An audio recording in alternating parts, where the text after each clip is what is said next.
رسول کریم صلی اللہ تعالی علیہ وسلم اپنی قبر انور میں زندہ ہیں یا بعض لوگوں کے قول کے مطابق مر کر مٹی میں مل گئے؟ ہاں یہ کتابوں میں لکھا ہوا ہے، اس لیے مجھے کہنا پڑ رہا ہے۔ عزیزان گرامی وقار، ہمارا عقیدہ تو وہی ہے جو بریلی کے تاجدار نے اپنے ایک شعر میں ہمیں یوں بتایا، یا رسول اللہ تو زندہ ہے واللہ تو زندہ ہے واللہ، میری چشم عالم سے چھپ جانے والے چمک تجھ سے پاتے ہیں سب پانے والے، میرا دل بھی چمکا دے چمکانے والے۔ ہم تو اپنے رسول کو اپنی قبر اطہر میں زندہ مانتے ہیں۔ حیات النبی کا یہ عقیدہ ہر سنی کا ہے۔ حضور پاک صلی اللہ تعالیٰ علیہ وسلم اپنی حیات پاک میں ہیں۔ اب وہ کیسی زندگی ہے یہ ڈسکس امت کے لیے نہیں ہے، حضور کی وفات کے بعد جو زندگی ہے وہ کیسی ہے، بلکہ میں کہتا ہوں جو دنیا میں تھی اس سے کئی درجے افضل زندگی ہے۔ تم یہ کہتے ہو کہ ایسے ہی زندہ ہیں جیسے تم زندہ ہو، نہیں میاں، اس سے کئی درجے افضل زندہ ہیں۔ جب قرآن کہتا ہے شہیدوں کے بارے میں کہ تو ان کو مردہ نہ کہو، کیا قرآن میں نہیں ہے آیت؟ اللہ کی راہ میں جو مارے جائیں انہیں مردہ نہ کہو۔ دوسری جگہ ہے مردہ تصور بھی مت کرو، سوچو بھی مت۔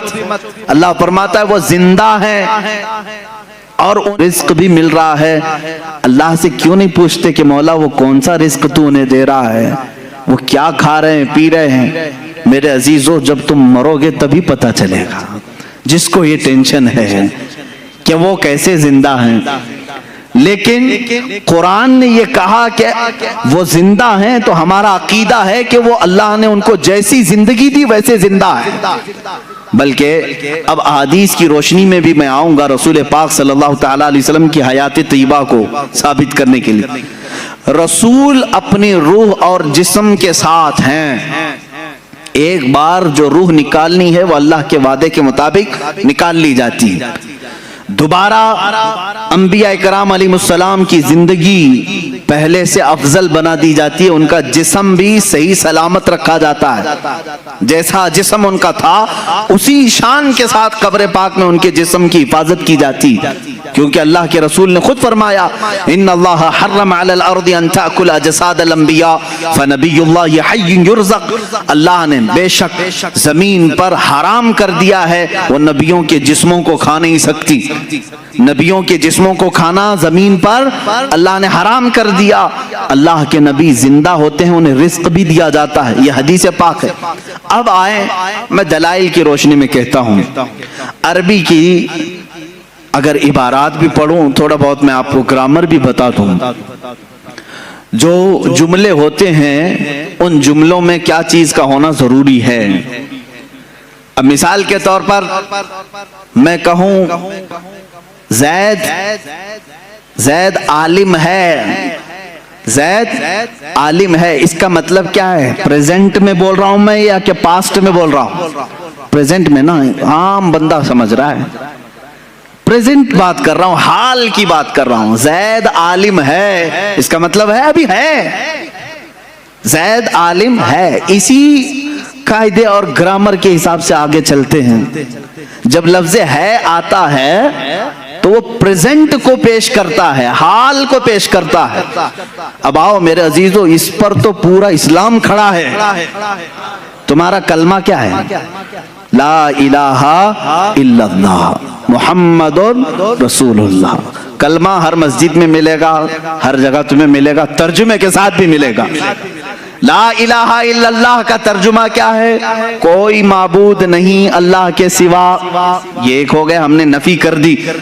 دوسرا ورڈ آتا ہے محمد رسول اللہ ہے، یہ اب اس کو ہم ملا کے پڑھتے ہیں محمد رسول اللہ، محمد اللہ کے رسول۔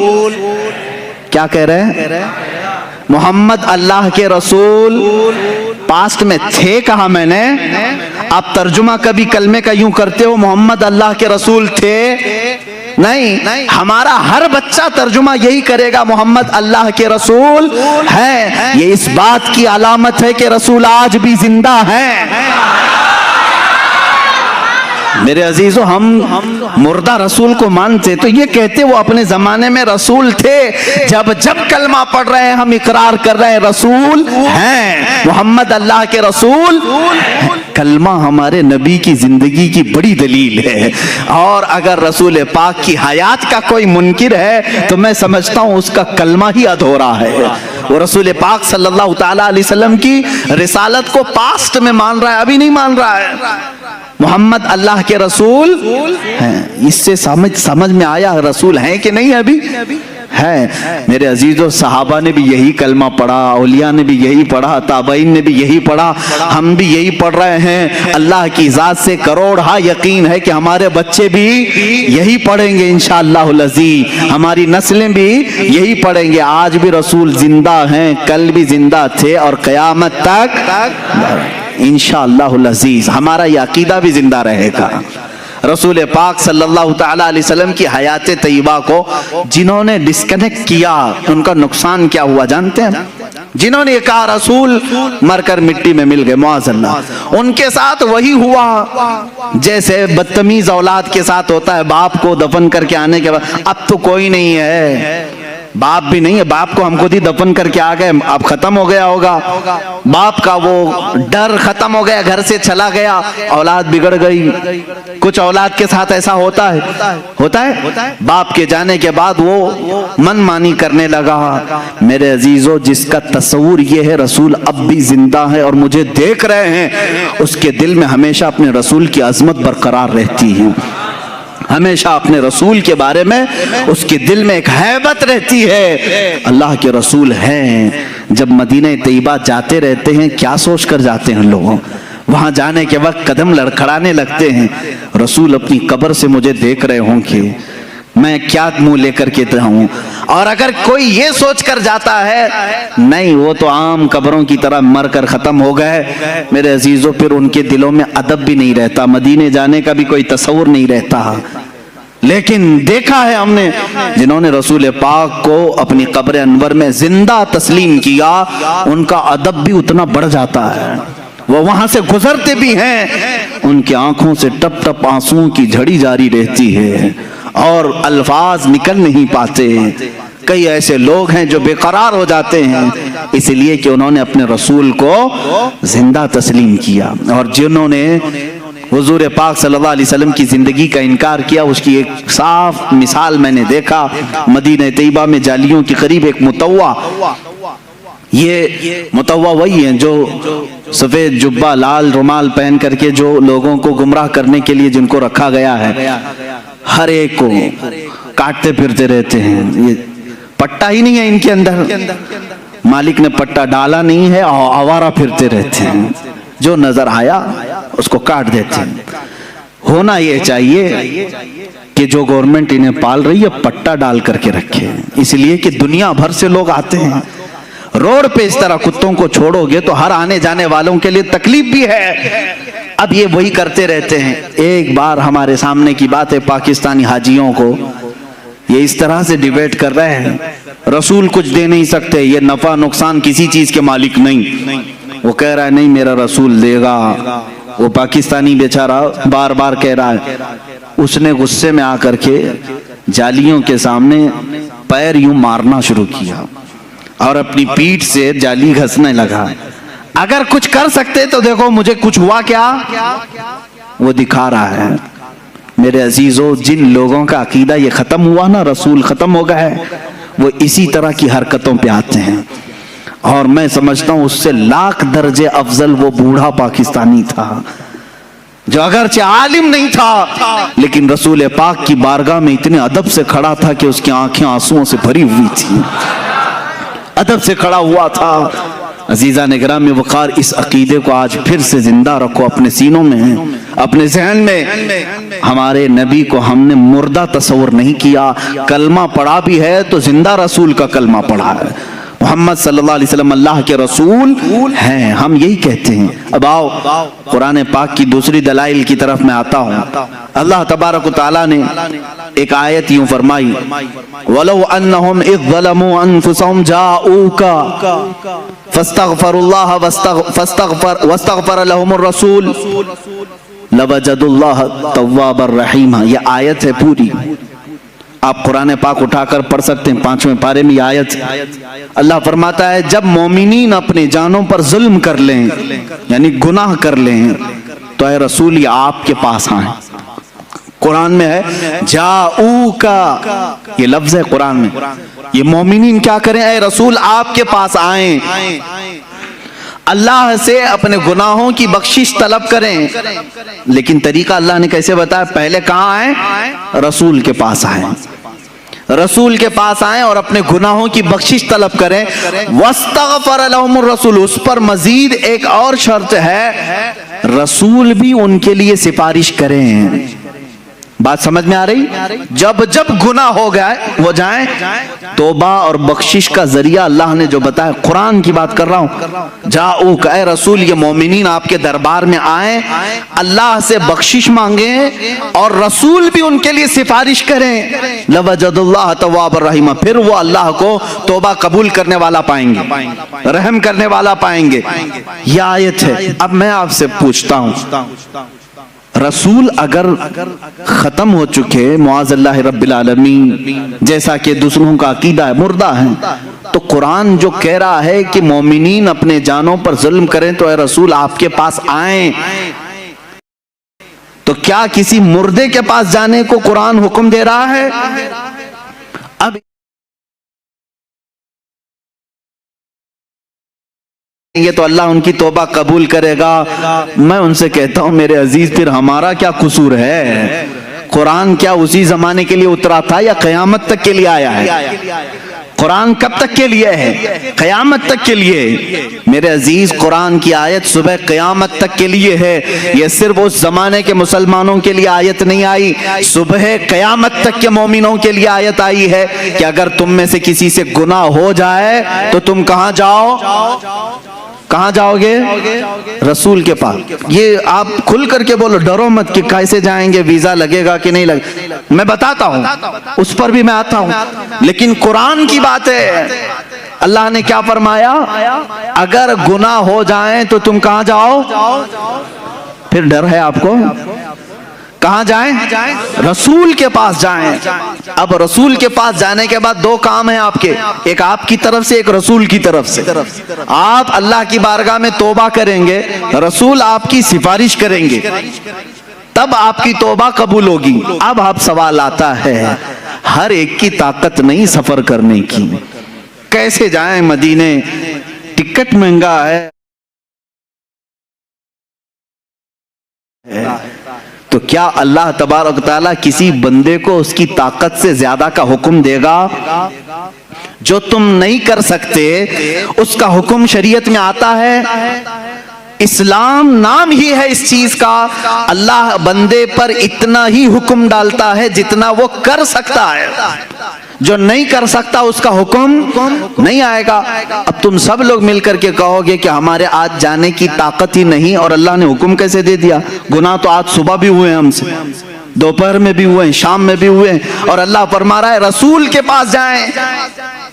अब उस हिसाब से देखा जाए तो कभी टिकट मिले ना मिले, कैसे जाएं रसूल के पास? मेरे अजीजों, फिर तुम्हें हयातुन नबी का अकीदा और हाजिर और नाजिर का अकीदा लेना पड़ेगा, लेना पड़ेगा। ऐ अजीज, अल्लाह ने तुझे कब कहा कि तू चलते हुए, सफर करते हुए, इस तरह उड़ते हुए, ट्रेन में, बस में आ जा रसूल के पास? अल्लाह ने ये फरमाया, बस तू रसूल के पास आ, चाहे जिस्म के साथ आ या तसव्वुर के साथ आ,